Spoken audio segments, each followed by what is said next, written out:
Recorded Books Inspirational presents an unabridged recording of Symphony of Secrets by Sharon Hinck, narrated by Christina Moore, and directed by Drew Sussman. This book is copyrighted 2008 by Sharon Hinck.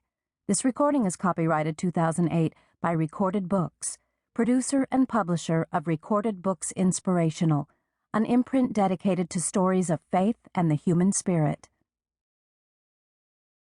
The author opens with the following note. Minneapolis and its sister city, St. Paul, are home to a wealth of art and culture. Colleges, theaters, and symphonies abound. Throughout this novel, I've referenced actual locations in the Twin Cities, with a few exceptions. I've taken the liberty of creating a fictional orchestra dubbed the Minneapolis Symphony, which performs in the also fictional Palace Theater and Symphonic Hall. These are inspired by some of the great orchestras and performance spaces in Minnesota, but are unique creations for purposes of this story.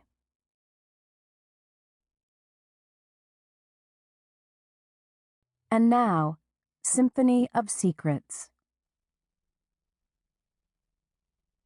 Chapter 1. Agitato, in a restless, agitated style. Italian, past participle of agitare. From Latin, agitare, to agitate.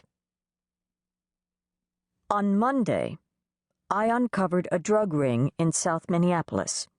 On Tuesday, I spotted a felony theft at a country club in Edina. On Wednesday, I overheard plans for industrial espionage while staking out the back room of a workshop in St. Paul. On Thursday, my daughter blew all my cases out of the water.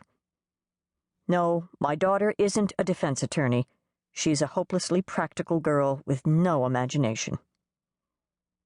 We'd agreed on supper together every Thursday night, no matter how busy her 15-year-old life became, and I couldn't wait to impress her with my week's discoveries. Clara slipped into the room and collapsed into her chair, a composition of baggy jeans, 3 layers of tank tops in various colors, and flip-flops. On her long, slim frame, it looked good. The small wooden table in the kitchen was marred with nicks and stains from all the homework I'd helped Clara with over the years. The curtains on the window over the sink stirred in the spring breeze. Kids shouted as they cycled down the alley, and a siren wailed in the distance.